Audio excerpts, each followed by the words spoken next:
Hello and welcome to the She Reads Romance Books podcast, the ultimate show for romance book lovers looking for the best books worth reading. I'm your host, Leslie Murphy, and in each short episode, I share my favorite book list of recommendations so you know exactly what to add to your must-read list. Join me as I explore the romance genre and have fun collecting book boyfriends along the way, because life is better with a love story. Hey readers, if you are a fan of sports romance, in particular hockey romance, and I mean who isn't these days, then this is the episode for you because I get to talk with Grace Reilly, whose new adult sports romance, Wicked Serve, is releasing this week. But before I get to my awesome chat with Grace, I want to introduce you to another book that you're going to want to add to your TBR list. Looking for a slow burn rock star romance? Dive into Love and Music with Star Maker by Jessa Nevins.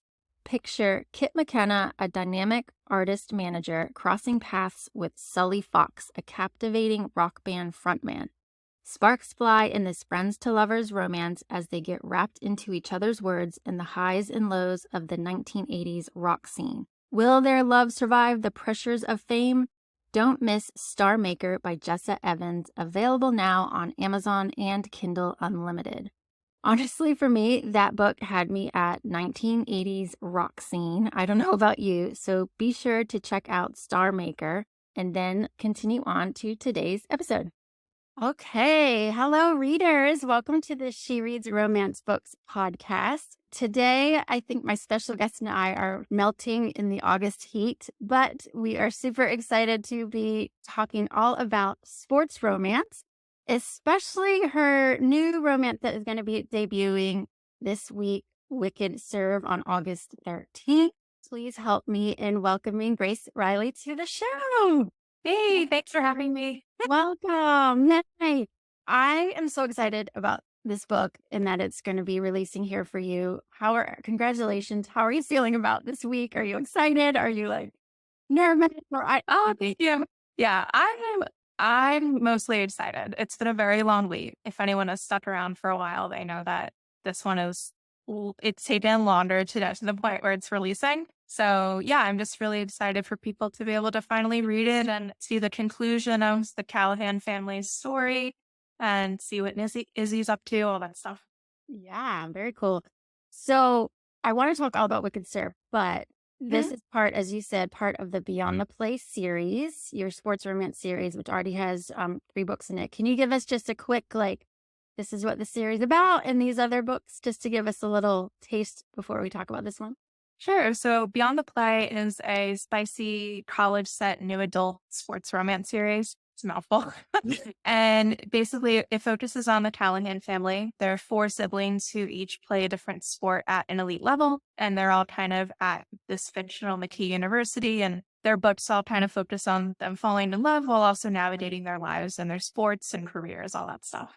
Yeah, awesome. And I should say they can all be read as standalones, right? Yes. So if anyone hasn't jumped into the series yet, you can get Wicked Serve, read it, and then you'll definitely want to circle back to read all of them. Yeah, you can start with Wicked Serve. They're all different sports. So, First Down is technically the first. It's football, and then Breakaway is hockey, Stealing Home is baseball, and then Wicked Serve is going to be hockey and volleyball.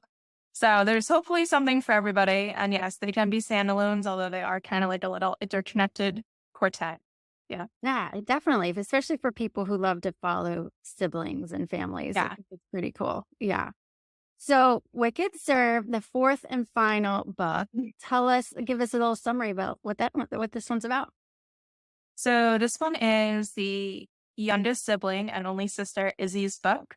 She is a volleyball player and she happens to be involved secretly with her brother Cooper's rival/new teammate Nikolai. I'm so excited about this. It's brother's rival. There's a sort of this element of sneaking around. I'm calling it broody/bubbly, not quite grumpy sunshine, but definitely like that element of like Nick is super serious and driven and Izzy is more of like a fun butterfly kind of personality. Yeah, it's just really fun. These two especially have my whole heart. And yeah, I'm just really excited for people to get to experience Izzy, especially because I know that, she was there from the very first book as a side character. So Yes.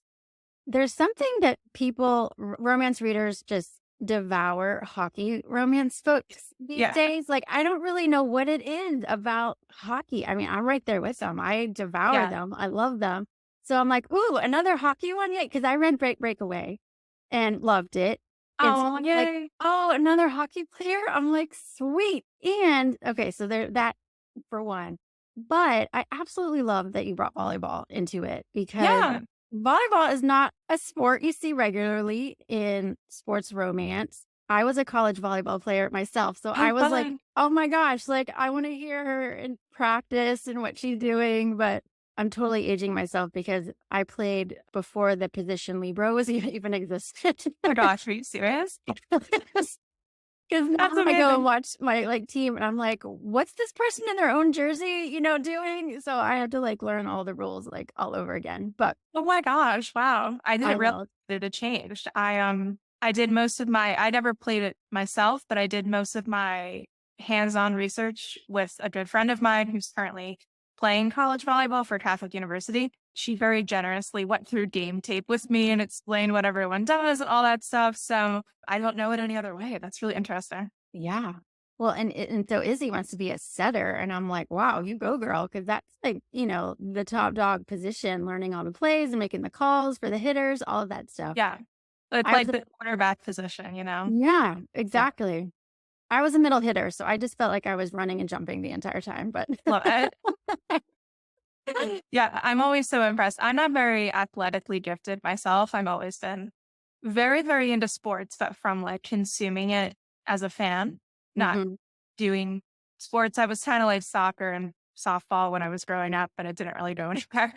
So yeah, I'm massively impressed whenever anybody tells me that they played sports, especially at a higher level, because I just find it so fascinating. Obviously, I wrote 4 books. Yeah, The yeah. characters all play different sports, and yeah, no, I just find that kind of like the training and the drive and the team dynamics, all of it to be really, really interesting.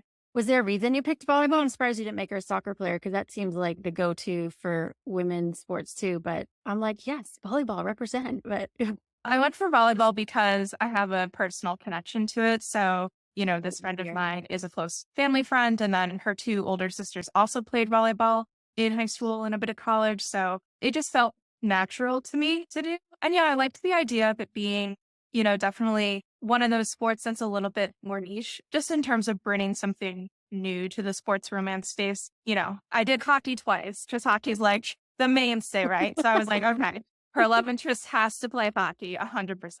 But yeah, I kind of wanted her to have sort of like a little bit of a, you know, like a special kind of unique thing going on. And yeah, it was fun to Mhm. write. Did you know that Nikolai was gonna come back for this book, and so you're like, "Okay, I'm gonna write hockey again," after writing Breakaway, or did it just sort of come to you? Yeah? Oh yeah, no, I knew from the very beginning, from first sound. Like people, when I finally was talking about the fact that Nikolai was her love interest in book 4, they were like, oh, Nikolai is mentioned for the first time on page 20 of First Down. And I'm like, yes, he was. Yeah. He doesn't appear in First Down, but yeah, he's in Breakaway for just a little bit, and he's kind of like an antagonistic character to Cooper because the two of them are kind of like at odds with each other. They play the same position, all that stuff. But yeah, I knew I wanted him to also play a sport for Izzy. So we're all in that sports romance space. And I know that the go-to in this, not that there's plenty of variety, but I feel like the go-to tends to be brother's best friend. Mhm. And I could have gone in that direction, but I thought it'd be more fun if they start off kind of antagonistic at first. And I love doing we're secretly involved and no one really knows kind of situation. So it just kind of combined a lot of my favorite things that I was definitely planning the whole time. I was very excited when I finally got to the point where I was writing him, especially because he has a little bit of I think when you step into his point of view, it's a little bit of a different, you see hopefully a different person than you saw through Cooper's eyes, right? So Right. I love doing that kind of that little difference that you see when you get into someone's mind versus what other characters perceive from them. Yes, yes. What do you think readers are gonna love most about him and why he'll be their next favorite book boyfriend? I think he just has this really fun intensity. Like he's an intense person, right? Like Mhm. he is really intense about hockey. He's really intense about Isabel. He's really intense about his issues, which, he has like a long kind of journey to go on in the book in terms of his like mental health and issues that he has with trauma. And I think that, that kind of like broody character who has a lot of like angst going on, but at the same time is still obsessed with the girl that he's into is very much like catnip to romance readers, including me. So that's what I'm hoping for, at least when more people get to read them. Yes, yes. So I have to ask then the scar, right? Because that's sort of like Yeah. a catnip for me too, right? Did Yes. did the scar kind of just come because of his backstory, or did you just sort of start with that and then you're like, okay, I'm gonna wrap that in with things, or how did that come about? It's one of like those little micro tropes that I love. I love a character with a scar. I don't know why. I just think it's fun. I think it automatically creates some sort of backstory because you're like, well, it had to appear somehow, whether that's like a funny backstory or in this case, like a quite sad backstory. And yeah, I don't know. I just thought it was look hot. So I agree, and he does. yeah. I love that it's on the cover. Yeah. Oh my gosh. Yes. Gabby, my friend who illustrated the cover, she did such a good job. They look exactly like I imagined them, and that stars. He looks like so like I just love the way he's looking at her and like how like big he is. He is, yeah. I'm like the Very arms. solid, and I'm I'm like, like, dude, yeah. yeah, I know. I'm obsessed. He looks very much like a defenseman. I love it. And yeah, the star was really good. I have a book list on She Reads Romance Books of romance heroes with scars because it's like my kind of too. So I think I'm gonna have to now add this one to that list and Oh my go gosh, I back to love my it. podcast episode and add it because it's fantastic. I loved how you started them off like in the summer and how they were away from family and could sort of be together, sort of out, even though it was still secret. I just love that build up to their story and relationship to then now being on the same campus and having to keep it secret. I thought that was really Mhm. cool. Oh, thanks. That was actually the last thing that I added. Oh, really? My editor was like, I think we need a prologue. And I was like, really? Because normally people are like, ooh, a prologue. And she was like, no, we need a prologue. And I was like, okay, I could see it. And that was one of the last things that I ended up writing before we went to later stages in the book. And I think it works really nicely. Oh, So that's awesome. kind of Yeah. nice that you that you brought it Little up. part of the Yeah. process. Well done. Yeah. Yeah. Well, so I love Nick, but I also love Izzy. What do you think people are going to love about her as a heroine in this story?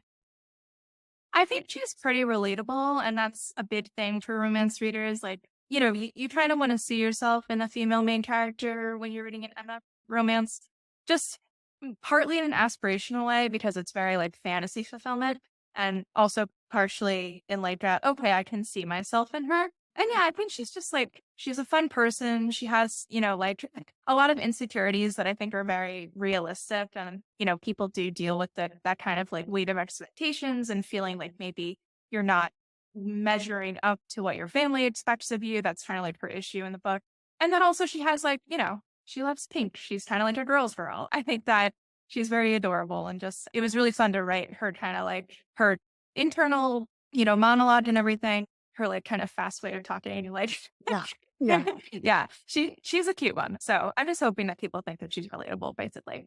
I definitely saw that. And I liked her character growth too, because, and maybe a little bit more from Breakaway too, where she was this impulsive, like, I'm going to go out Yeah. and party, even though I got to go like practice tomorrow, to being Mhm. like, no, like I have a goal. I'm going to work hard at it, partly because of these familiar expectations, like you said. But Yeah. it was kind of cool to see sort of that change of her in this book. So, Yeah. If you've read Breakaway, you'll definitely be like, oh, the girl that the sister that throws a bunch of her, right? right. Her. I mean, yeah, she definitely has more that she wants to achieve in this book. And one of the things that I just love about writing romance is, when you're writing a couple and you want to convince people that they're perfect for each other, like, in my opinion, the best way to go about that is to show them support in each other in whatever they want to do, right? So, like, Nick supporting her volleyball and kind of like her, her own like journey is just as important as her supporting him. And I think that it, adds hopefully that layer of like, oh, I can really see them being together forever, their whole lives. And yeah, I just love writing that kind of like that growth journey where they're better with each other than apart. Yeah, absolutely. Absolutely. Well, since it's the fourth and final book in this series, I'm curious, did that make it like easier to write, harder to write, or they're all just sort of their own? beast to Um, tackle? this one was very hard to write. I think mostly because of expectations rather than the book itself. Kind of From readers, you mean, or from yourself, like expectations? from basically every direct. I wanted to You're make sure. feeling it from all over, right?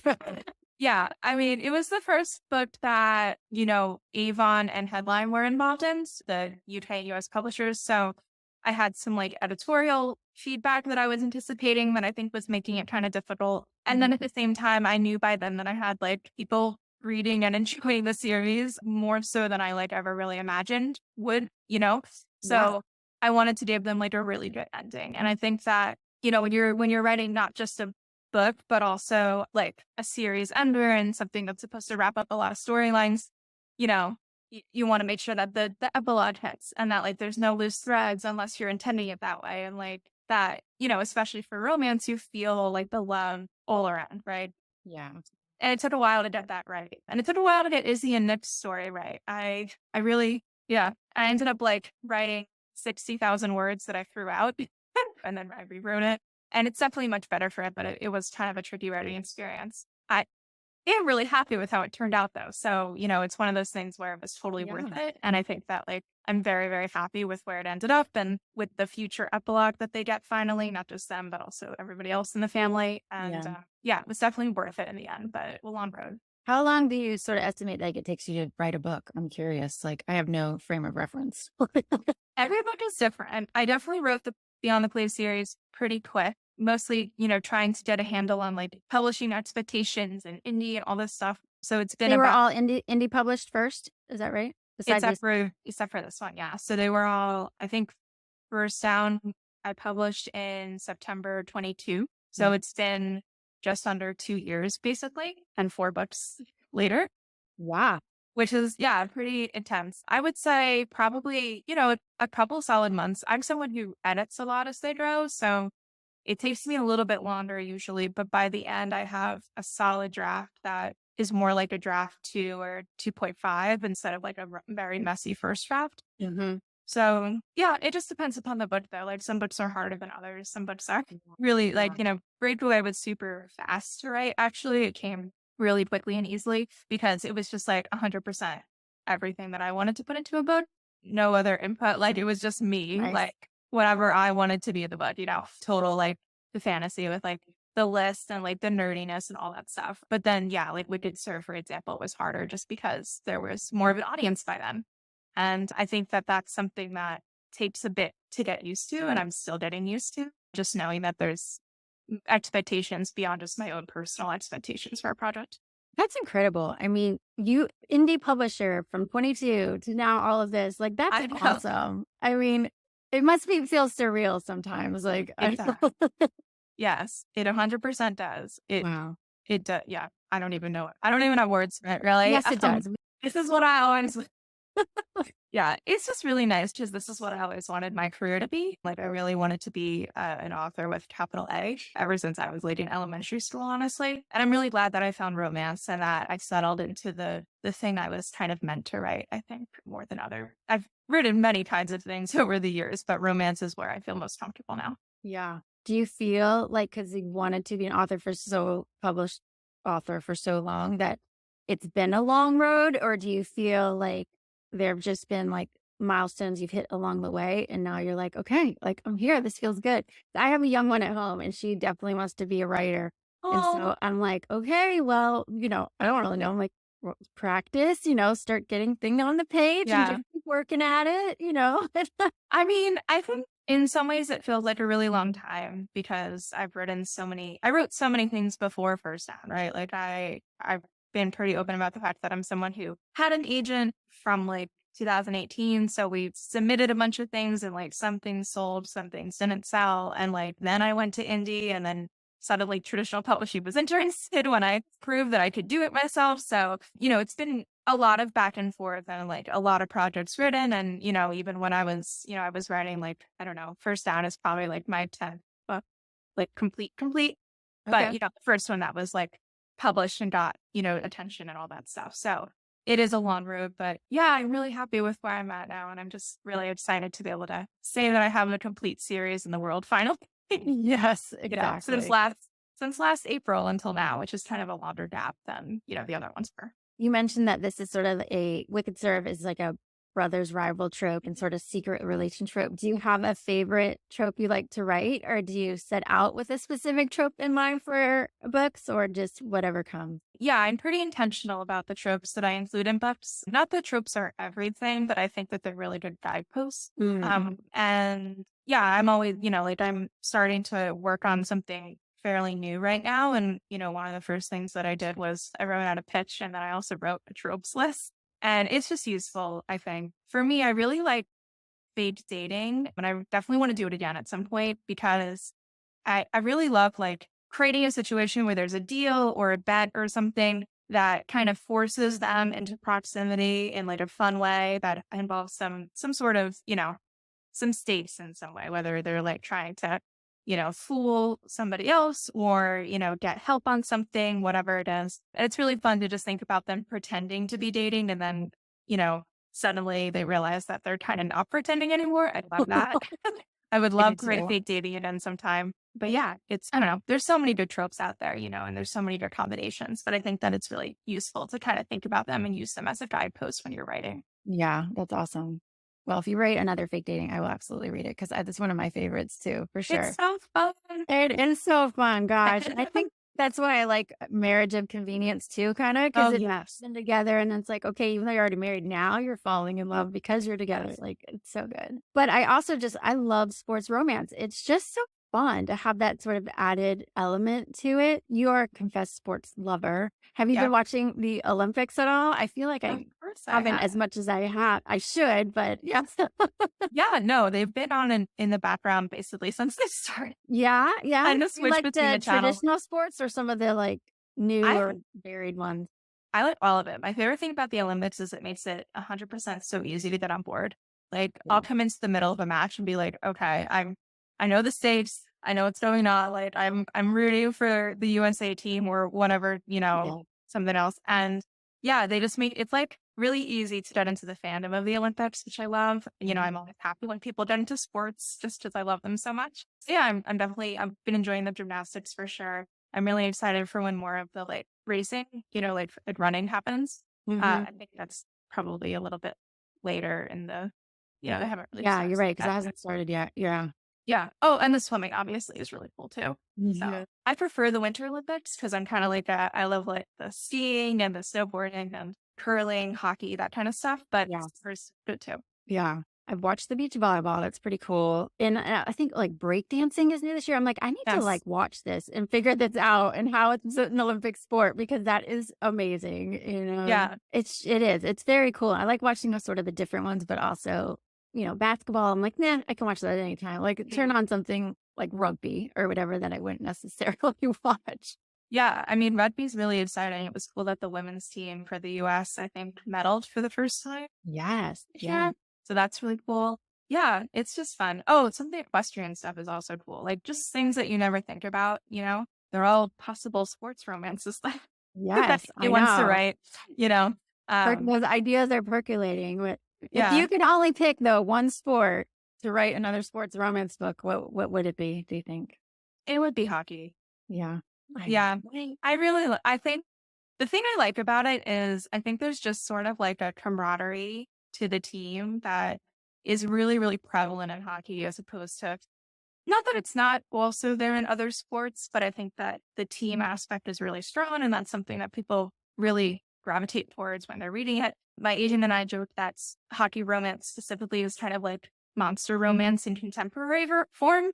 It's like this huge guy who wears all this equipment and stuff, and like he can get into fights on your behalf, and he's really protective, and like it's kind of like okay, monster boyfriend, but in a contemporary package instead. And I think there's a lot of parallels between those two kind of subgenres. So I Yes, guess regretfully, I would pick that.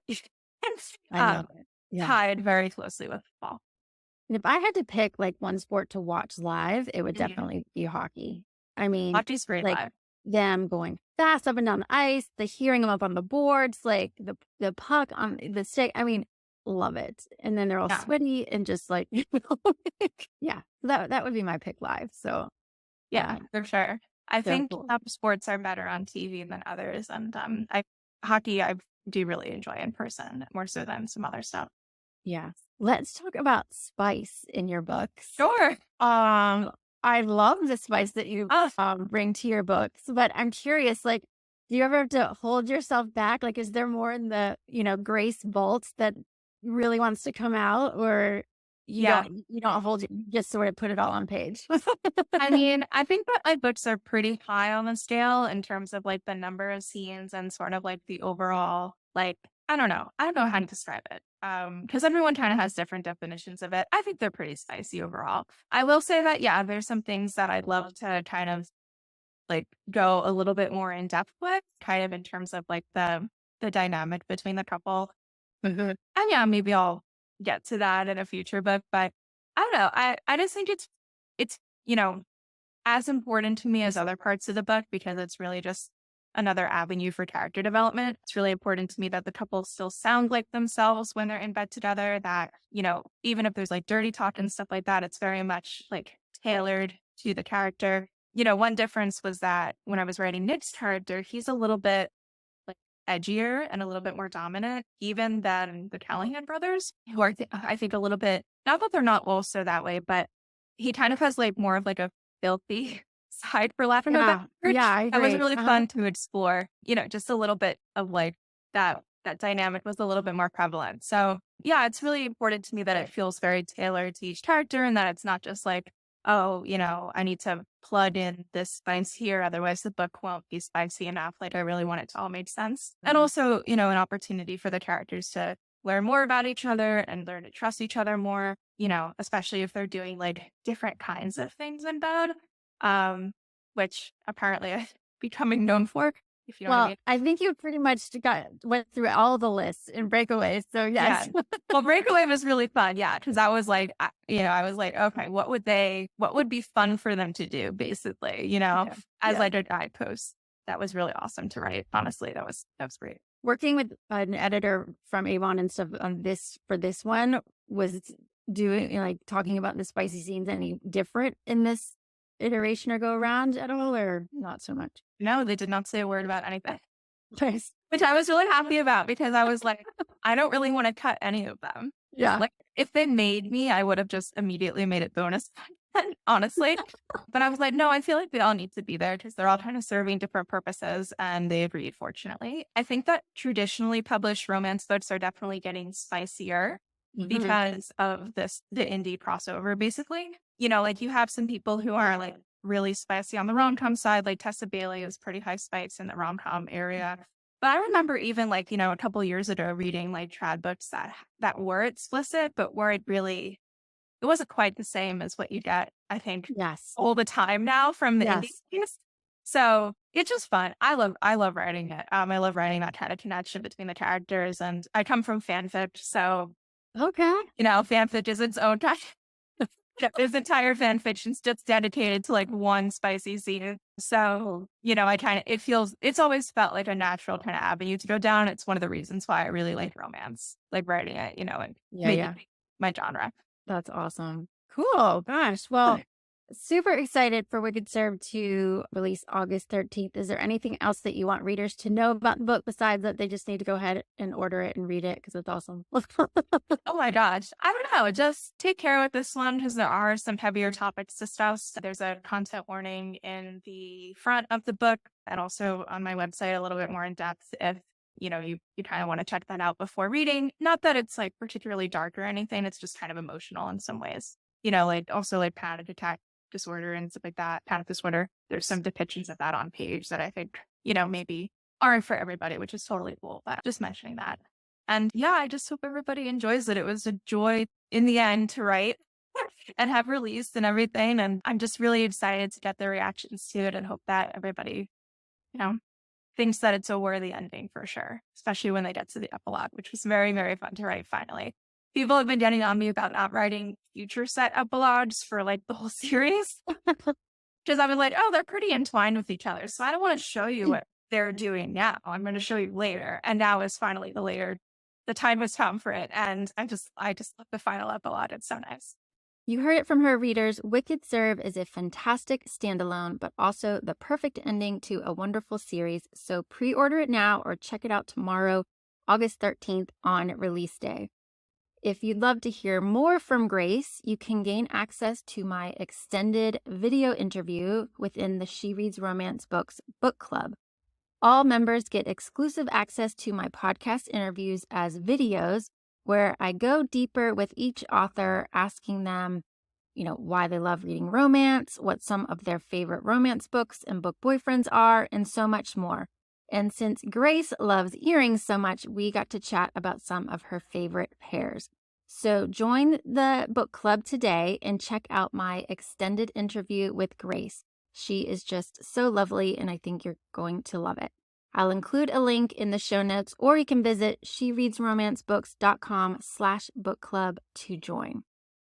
Thanks so much for tuning in to today's episode. Don't forget to leave a review after listening, and until next time, happy reading, because life is better with a love story. That's all for this episode of the She Reads Romance Books podcast. I hope you enjoyed it and found some new books to add to your TBR list. If you did, please subscribe, rate, and review the show on your favorite podcast app.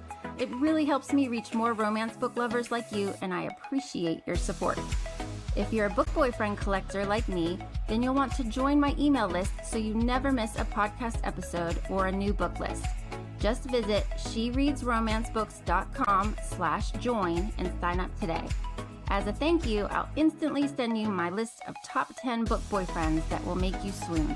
Trust me, you don't want to miss this list. Thank you for listening, and until next time, happy reading.